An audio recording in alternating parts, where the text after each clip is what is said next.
Saudara, calon presiden nomor urut 3 Ganjar Pranowo mengkritisi program makan gratis yang menjadi jargon paslon nomor urut 2 Prabowo Gibran. Ganjar menilai masyarakat harus kritis soal program yang ditawarkan paslon.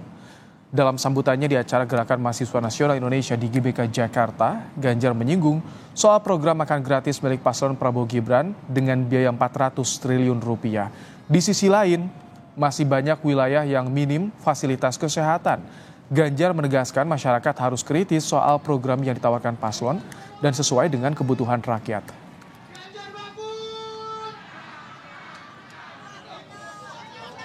Itu bagaimana cara menolongnya?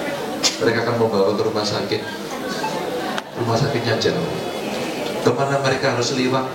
Bukan jalannya rusak atau jelek, tidak ada jalan. Dan kemudian kita berpesta pora ngomong tinggi-tinggi sekali. Dan kemudian 14 triliun mau digunakan untuk makan siang.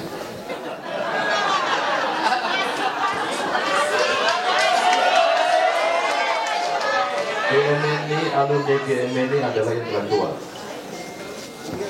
intelektual. Mari kita makin kritis pada soal jargon, pada soal program, pada soal gimmick. Karena di balik politik yang besar, debat yang ditonton, tepuk tangan yang sangat meriah, sebenarnya ada tanggung jawab moral kita untuk melakukan pendidikan politik kepada rakyat. Sebelumnya, calon wakil presiden nomor urut 2 Gibran Rakabuming Raka mengklaim program makan siang gratis merupakan infrastruktur sosial untuk menuju Indonesia Emas tahun 2045. Hal tersebut ia sampaikan saat debat Cawapres Pilpres 2024 pada Jumat 22 Desember lalu. Gibran menyatakan program makan siang gratis membutuhkan anggaran 400 triliun rupiah. Kita punya program makan siang gratis. Banyak yang nyinyir, tapi sekali lagi Pak, program makan siang gratis ini adalah investasi menuju Indonesia Emas. Program makan siang gratis 400T ini adalah stimulan untuk ibu-ibu, warteg-warteg, warung-warung, catering-catering yang ada di daerah. Bayangkan 400T mengucur ke daerah-daerah. Semua ibu-ibu ikut memasak makan siang untuk anak-anak kita. Itu Pak yang saya maksud dengan infrastruktur sosial. Program makan siang gratis, investasi ke depan untuk menuju Indonesia Emas. Terima kasih. Prabowo Gibran siapkan program makan siang gratis dengan anggaran 400 triliun rupiah. Kritikan pun datang dari Ganjar Pranowo. Saudara, untuk mengulasnya sudah bersama kami di Kompas Petang ada Sekretaris TKN Prabowo Gibran, Nusron Wahid, ada juru bicara TPN Ganjar Mahfud, Ciko Hakim, dan Direktur Eksekutif Indo Strategik Khairul Umam. Assalamualaikum, selamat sore Bapak-Bapak. Waalaikumsalam, selamat sore. Waalaikumsalam warahmatullahi wabarakatuh. Baik, Pak Nusron, ada banyak kritik yang masuk soal program makan siang gratis yang digagas pasangan 02. Bisa digambarkan sebetulnya bagaimana nanti penganggaran program ini dan seperti apa sebetulnya nanti dijalankannya, realisasinya Pak Nusron? Harusnya saya menjawab kritikannya dulu, Mas. Boleh, silakan monggo. Silakan yang mengkritik dulunya ngomong, Mas. Saya tak dengerin dulu. Oh baik, saya lempar ke Pak Ciko dulu. Bang Ciko, bagaimana Anda melihat? Sempat disinggung oleh Ganjar soal program makan siang gratis ini. Apa sebetulnya yang dipersoalkan oleh pasangan 03, Bang Ciko? Yang menjadi soal adalah masalah prioritas. Apakah itu yang menjadi prioritas kita sekarang? Karena kita bicara soal jaring pengaman sosial. Makan siang gratis itu kan termasuk dalam jaring pengaman sosial, social safety net, di mana dianggap dibutuhkan oleh masyarakat kita secara umum, ya kan? Tetapi kan kita sudah punya program bansos yang menurut kami, kalau bicara soal gizi, kita bisa memasukkan unsur-unsur gizi ke dalam bansos yang sudah ada sekarang, agar lebih menambah unsur gizinya di sana. Itu kan tidak akan menambah kos-kos yang baru yang begitu banyak sih, hampir 450 triliun kalau tidak salah, itu yang disampaikan oleh Pak Hasim kalau nggak salah, saya pernah mendengar di salah satu event. Nah itu kita melihat, dan permasalahan kita ini kan bukan permasalahan orang nggak bisa masak, ya kan? Kalau orang nggak bisa masak, nggak mungkin kita kirim sembako selama ini ke masyarakat, kita kirim beras, kita kirim minyak goreng dan lain-lain. Nah, selain itu juga ada sasaran. Sasarannya saya juga pernah baca nih ya, sekitar 70 sekian juta untuk anak SD, SMP dan SMA, anak-anak sekolah. Nah, apakah itu bisa tersaring benar-benar anak-anak semua yang tidak mampu, apakah itu tidak akan menjadi mubazir ketika anak-anak yang mampu yang berada di sekolah-sekolah itu tidak berminat untuk memakan makanan siang gratis itu. Nah, ini juga jadi masalah tertentu. Nah, tentunya di luar itu memang ada untuk ibu hamil dan saya baca juga untuk bayi. Ya. Tetapi apakah ukuran gizinya apakah betul sudah diperhitungkan betul? Dan karena ini kan memerlukan kerja keras dan kerja besar. Tetapi soal anggaran bagaimana, Bang Ciko? Soal anggarannya juga itu dipertanyakan ya. Kita bicara soal 450 triliun, tapi tentu akan dijawab dengan nanti ada penghematan, ya kan, pemberantasan korupsi dan lain-lain. Ya, semua bisa diakal-akali lah dalam jawaban-jawaban. Tetapi kami bicara soal prioritas di mana. Buat kami itu tidak menjadi prioritas karena banyak hal yang menjadi prioritas. Ada puskesmas yang kami ingin membangun puskesmas kelas C di sekitar hampir 50.000 desa di seluruh Indonesia dan anggarannya juga tidak akan sebesar itu. Kami juga ingin memberikan insentif bagi guru-guru ngaji di seluruh Indonesia dan guru-guru keagamaan lain, dan ini juga terkait dengan peningkatan kesejahteraan mereka yang artinya juga berimbas langsung pada peningkatan gizi anak-anak mereka. Kita langsung minta tanggapan Pak Nusron ya, Bang Ciko. Pak Nusron, ada tadi yang dipertanyakan prioritas, sasaran, dan juga anggaran. Bagaimana jawaban Anda soal ini, Pak Nusron? Ya, pertama-tama terima kasih atas kritikannya dari Mas Ganjar, dari Pak Mahfud. Orang boleh mengkritik, bahkan nyinyir tentang program ini dengan berbagai alasan dan pertimbangan. Ada yang mengatakan alasannya tidak prioritas. Terserah, orang mengatakan apa itu haknya yang bersangkutan. Tetapi yang namanya program makan siang dan susu gratis ini, sekali lagi makan siang dan susu gratis, tidak hanya makan siang yang gratis, tapi ada susunya juga gratis. Ini bukan satu-satunya program prioritas. Ada 17 program prioritas yang sudah diumumkan oleh paslon Prabowo Gibran. Nah, kalau ada orang yang mengatakan tidak prioritas, itu hak mereka. Kami mengatakan itu adalah prioritas kami untuk memastikan pasokan gizi buat anak-anak Indonesia mendatang yang jumlahnya kita perkirakan totalnya mencapai 82,9 juta orang. Nah, soal anggarannya memang plus minus dihitung itu mencapai angka 400 triliun, tapi itu kan plus minus. Tinggal nanti dihitung dengan kalkulasi-kalkulasi yang pas ketika nanti penyusunan APBN mendatang. Tetapi kenapa kami menganggap ini prioritas? Indonesia ini sedang mengalami yang kita sebut dengan bonus demografi. Bonus demografi itu membutuhkan generasi yang produktif. Bonus demografi akan menjadi berkah kalau generasinya itu produktif. Tapi akan menjadi malapetaka kalau itu tidak menjadi generasi yang produktif.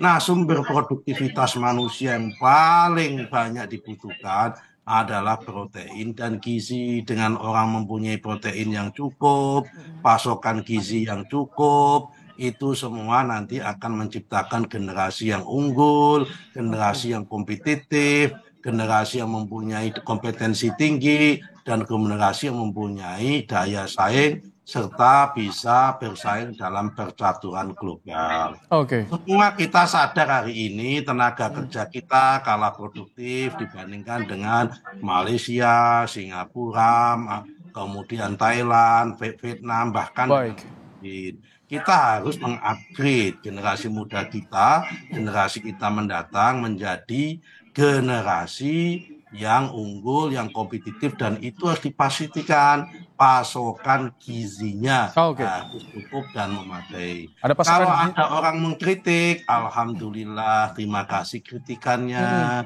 terima kasih masukannya. Kalau menganggap ini tidak prioritas, ya monggo, bagi kami ini prioritas. Baik. Rumah sakit dan puskesmas yang bagus, serta kesehatan gratis bagi kami prioritas. Baik. Kemudian sekolah unggulan juga prioritas. Baik. Infrastruktur jalan prioritas. Nah, tapi ini juga bagian dari prioritas. Semuanya ini prioritas. Kalau kemudian dikatakan sumber anggarannya ada apa tidak? Insya Allah ada. Kenapa kita yakin ada? Karena salah satu programnya Pak Jokowi yang akan dilanjutkan oleh Pak Prabowo Gibran adalah hilirisasi multisektoral. Dengan satu hilirisasi saja kita akan peningkatan GDP kita. Baik. Pak Nusron, sebelum jauh soal anggarannya, Pak Nusron. Satu sektor. Itu akan nambah pendapatan negara pasti akan meningkat. Sehingga tidak ada isu soal sumber dananya. Nanti kita akan bahas juga Pak Nusron soal bagaimana anggaran ngeposnya itu bagaimana. Karena kan ini lebih tinggi dari anggaran kesehatan di tahun 2024 nih Pak Nusron. Tapi sebelumnya saya ingin ke Mas Umam. Mas Umam, bagaimana dengan soal program jargon gratis-gratis ini? Karena 02 pakai juga, 03 pakai juga. Ini soal gratis-gratis ini apakah memang lebih bisa menarik pemilih atau bagaimana, Mas Umam? Ya, dari sisi kampanye memang sesuatu yang ditawarkan dengan brand gratis tentu akan memberikan sebuah tawaran yang jauh lebih menyentuh basis masyarakat dan juga basis pemilih masing-masing. Tetapi juga pada saat yang sama tentu tadi aspek prioritas itu harus dihitung betul. Karena bagaimanapun juga ketika kemudian menawarkan ini, apalagi tadi disebutkan oleh Gus Nusron, aspek pembiayaan itu sifatnya masih dalam agenda rencana kalkulasi, terutama dengan mengoptimalkan hilirisasi.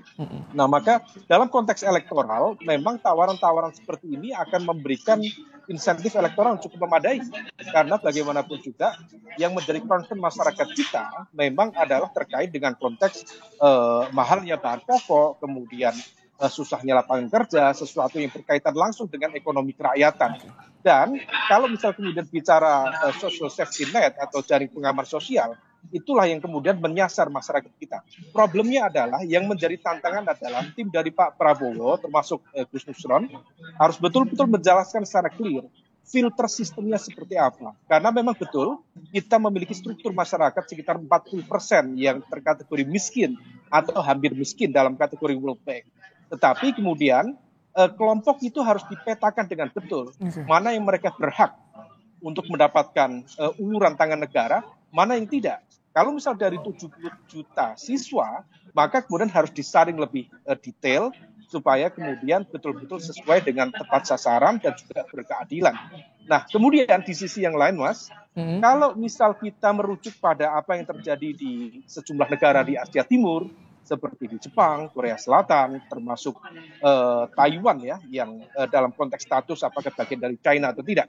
Tetapi ketika kemudian mereka melakukan lompatan transformasi ekonomi, memang aspek SDM itu menjadi concern utama. Tetapi kemudian penguatannya bukan hanya sekedar dalam konteks makan siang gratis atau memberikan insentif di dalam konteks gizi, tetapi betul-betul meletakkan pada penguatan basis pendidikan yang terintegrasi dengan dunia industri yang memang betul-betul nyambung sesuai dengan kebutuhan lapangan kerja yang ada. Baik. Nah, di level itulah kita berharap dari masing-masing tim sukses harus bisa mendetailkan, bukan hanya sekedar menunjukkan angka-angka populis atau tawaran-tawaran populis dalam konteks elektoral karena gratis dan sebagainya, tetapi didapat dari mana, caranya seperti apa, apalagi 400 triliun. Kalau misal kemudian dibelanjakan tentu sangat luar biasa. Tetapi di saat yang sama itu membuka celah bagi terjadinya potensi praktik-praktik penyalahgunaan di dalam konteks anti korupsi. Yang tentu tidak mudah untuk mengangkat aspek transparansi dan akuntabilitasnya dalam skala yang besar. Nanti kita bahas soal bagaimana sebetulnya penganggaran dari program makan siang gratis plus susu ini yang mencapai anggaran 400 triliun rupiah dan apakah betul berpengaruh pada insentif elektoral dari paslon yang didukungnya. Kita akan bahas usai jeda, tetap bersama kami di program Kompas Petang.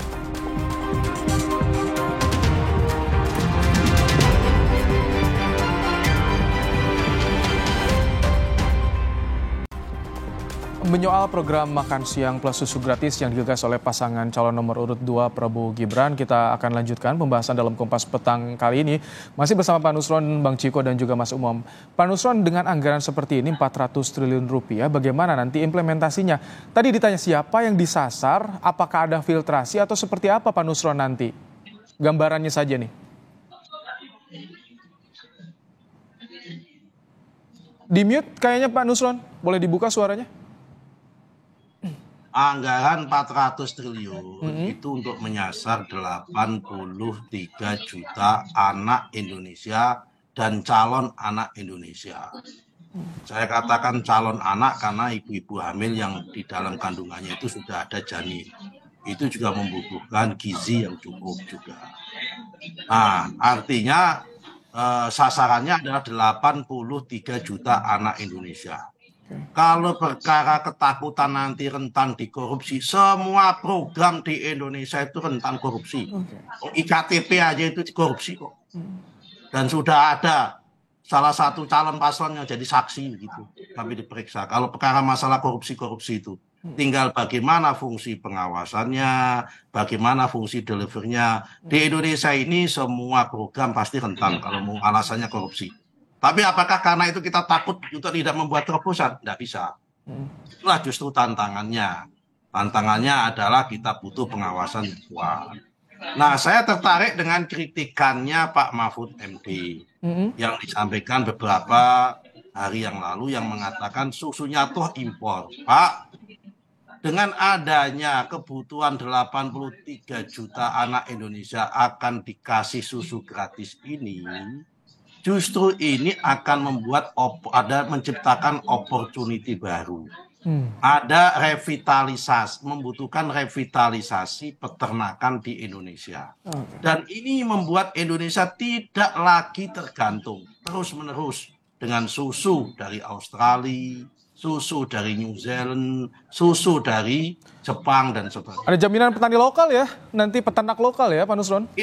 Ekosistemnya akan kita utamakan adalah bagaimana kalau berasnya pasokan beras dari lokal. Kalau kemudian sayur mayurnya adalah sayur mayur dari lokal. Kalau kemudian susunya kita utamakan adalah susu dari peternak lokal. Kalau sementara masih kurang, ya untuk kita sesuaikan.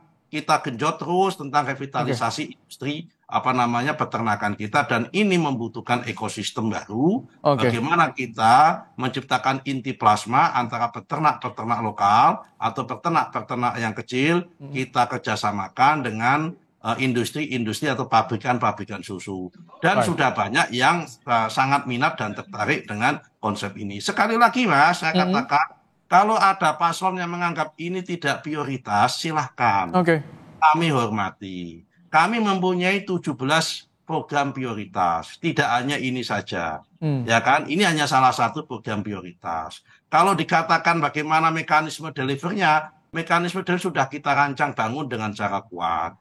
Kalau ada yang khawatir tentang korupsi, ya silahkan orang khawatir sama korupsi. Itu hak dan itu memang sah-sah saja khawatir akan korupsi. Tapi insya Allah dengan makin baiknya governance, sistem pengawasan yang kuat, itu kita akan meminimalisir adanya praktek-praktek yang bias, praktek-praktek yang korupsi. Kenapa? Ada program di Indonesia yang tidak dikorupsi, tidak ada. Potensi korupsi selalu ada. Kalau soal masalah itu, PKH juga banyak dikorupsi. Bagi data-data juga BNT dikorupsi oleh kepala desa juga banyak. Kita minta tanggapan Bang Ciko ya, Pak Nusron. Bang Ciko, soal sasaran, silakan. Soal sasaran disampaikan, penganggaran juga disampaikan, tadi strateginya bagaimana. Tani lokal, peternak lokal itu yang jadi prioritas, Bang Ciko. Bang Ciko juga di mute nampaknya. Dibuka dulu audionya Bang Ciko.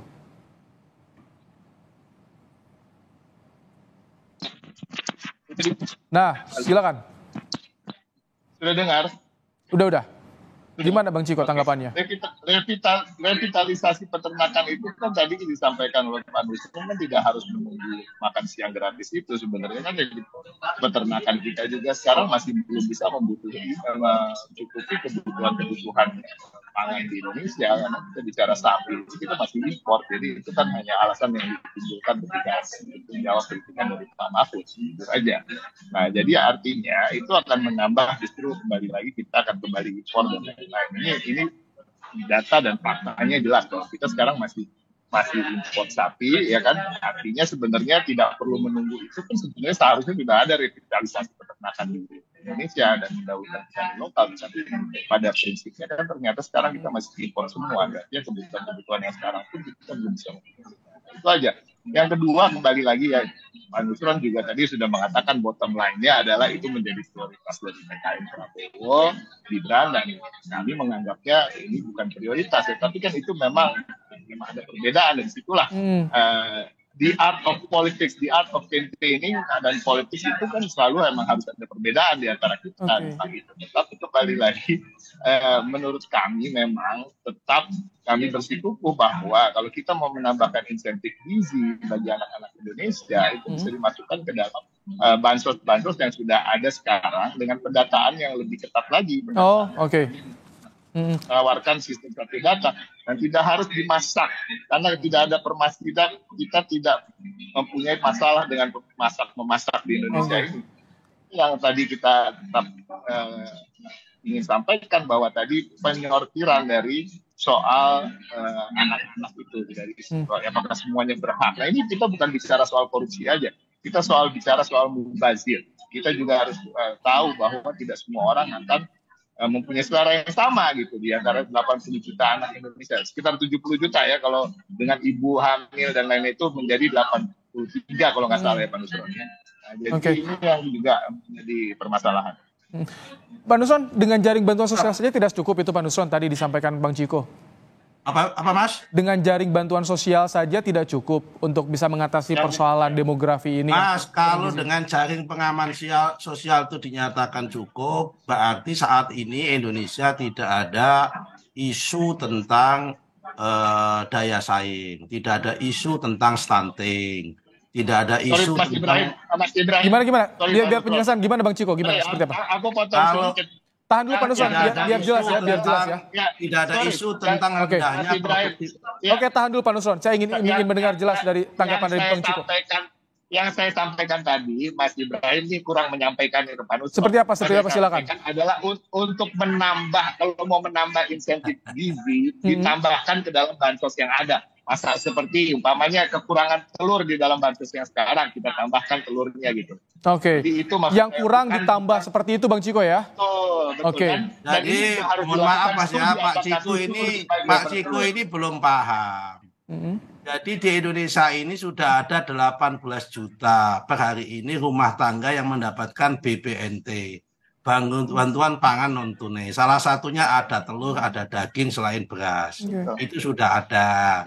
Tapi ternyata sudah ada itu selama 10 tahun ini masih ada isu tentang stunting, masih ada isu tentang daya saing, masih ada isu tentang produktivitas tenaga kerja yang kita rendah. Kenapa? Karena memang anak-anak Indonesia itu problemnya kurang susu. Yang kedua adalah kalau tadi dikatakan justru dengan adanya program ini nanti permintaan susu di Indonesia akan tinggi. Karena ada permintaan susu di Indonesia akan tinggi, maka akan memicu pertumbuhan industri peternakan Indonesia akan tumbuh. Dan ini menjadikan ada opportunity baru. Sehingga ekosistemnya ini akan menciptakan pertumbuhan ekonomi rakyat. Kita tanggapi Bang Ciko ya. Silakan Bang Ciko. Singkat Bang Ciko. Yang kedua Pak Ibrahim, dengan kondisi makan siang yang bersama-sama ini di sekolah, Mas Susus bersama-sama di sekolah, akan menciptakan kohesivitas sosial Indonesia itu. Nilai solidaritas antar kawan, antar teman karena kita minta tanggapannya Bang Ciko ya. Tahan Pak Nusron, silakan. Bang Ciko gimana? Saya kembalikan ke Pak Nusron. Justru yang saya lihat TKN Prabowo dan Pak Nusron sebagai jubirnya sekarang hari ini yang kurang paham bahwa problem stunting itu kalau kita bicara sudah sekian puluh juta rakyat Indonesia mendapatkan insentif gizi dan lain-lain. Saya tadi bilang untuk ditambahkan lagi. Kalau memang kurang, dan ini masalahnya bukan masalah di gizinya artinya. Ini masalahnya yang tadi kembali lagi ada program prioritas yang ingin disampaikan Pak Ganjar dan Pak Mahfud. Tidak adanya 50.000 pusat kesehatan masyarakat di tingkat sampai ke desa-desa, sehingga tidak ada sosialisasi tentang gizi. Ketika ada permasalahan stunting tidak dapat dideteksi dengan dini dan lain-lain. Baik. Itu kenapa kami memprioritaskan soal puskesmas gitu. Dan bansos tetap jalan, bahkan kalau perlu ditambah untuk insentif gizinya, dan penambahan itu bisa diketahui apakah kurang atau tidak melalui nakes-nakes dan dokter-dokter yang ada di 49.000 hampir 50.000 pusat kesehatan masyarakat. Ada perbedaan gagasan, ada perbedaan program yang ditawarkan, masih soal gratis ini yang menjadi jargon para paslon. Mas Umam, bagaimana? Memang sejauh ini dampak elektoral bagi gratis ini cukup tinggi. Apakah ini memang dicari, ditunggu oleh pemilih? Dan bagaimana nanti pertanggungjawabannya kalau soal ini, Mas Umam? Ya, bagi kelompok masyarakat dengan kategori miskin dan hampir miskin, tentu program-program yang sifatnya transaksional bisa dilaksanakan langsung, diterima langsung, tentu itu akan menjadi sebuah insentif elektoral yang sangat memadai. Tetapi kan yang dibutuhkan oleh masyarakat secara umum, dan kita bicara tentang kebijakan publik dalam konteks jangka panjang, itu bagaimana kemudian program-program itu memang membawa dampak langsung dalam konteks pembangunan yang memang betul-betul konstruktif ke depan. Misal tadi bicara tentang susu, yang disampaikan Pak Mahfud dalam konteks tertentu agak legitimate. Karena kalau misal kita mengungkap data dari Komisi 4 misalnya, ada sekitar 60% komoditas pangan kita itu yang berasal dari impor. Artinya ada beberapa segmen yang seharusnya kita bisa memproduksi sendiri, tapi dari konteks ini negara juga tidak memberikan pemberdayaan secara optimal dalam konteks beras, dalam konteks apalagi susu. Nah, oleh karena itu yang perlu dijelaskan secara konkret misalnya, siapapun ya, dari 03 mungkin menawarkan program tertentu, dari 02 menawarkan program tertentu, tetapi kemudian ekosistem dan juga supply chain dari produk-produk yang kemudian akan dibawa, itu kemudian harus dijelaskan secara detail. Kalau misal Mas Ciko menyampaikan tentang konteks pembangunan puskesmas, itu alat-alat kesehatannya disuplai dari mana? Sama, susu. Kita juga sama. Kalau misal bicara seperti itu, harusnya memang ekosistem itu sudah berdiri secara kokoh. Kalaupun misal tadi disampaikan oleh Mas Nusron, sifatnya nanti itu sesuatu yang kita berharap tidak absurd. Nah, oleh karena itu ini belum bicara detail. Kenapa? Karena setiap kebijakan itu kalau misal kemudian dijalankan tanpa kemudian perencanaan yang memadai, yang ada itu adalah sulapan semuanya. Kalau bicara sulapan, kita bicara transparansi, akuntabilitas kemana-mana itu nanti. Ini yang perlu mohon maaf ya. Gitu. Baik, sedikit saja Pak Nusron ya, karena terbatas juga durasi kita. Mas Umam ini pengamat politik nggak ngerti ekosistem ekonomi. Karena kalau ekosistem ekonomi nggak usah banyak komentar. Oke, cukup ya. Jadi dengan kenapa selama ini peternak kita itu tidak bagus? Karena selama ini konsumsi susu di Indonesia itu kurang banyak minat. Oke, baik. Pak Nusron, kalau tidak banyak Mas Umam, tentu di orang itu kalau tidak ada yang kami sudahi ya dialog ini karena durasi kita juga terbatas. Cenderungannya pasti nggak akan ada. Durasi kita terbatas, saya cukup sudahi dialog kali ini. Tentu kita akan tunggu nanti penjelasan dari para paslon ya. Di sini, adanya off taker di sini, maka pasti peternak itu akan kami tangkap karena ada off taker dari pemerintah. Kami tangkap Pak Nusron. Ini salah satunya. Kami tangkap. Ini durasi kita menarik, tapi dialog kita menarik, tapi durasi yang terbatas ya. Kita sudahi dulu. Nanti kita mendengarkan juga dari para paslon seperti apa. Kembali bagi pemilih yang memiliki haknya nanti yang akan menentukan pilihannya. Terima kasih Pak Nusron, Bang Ciko, Mas Umam telah bergabung dalam program Kompas Petang. Assalamualaikum.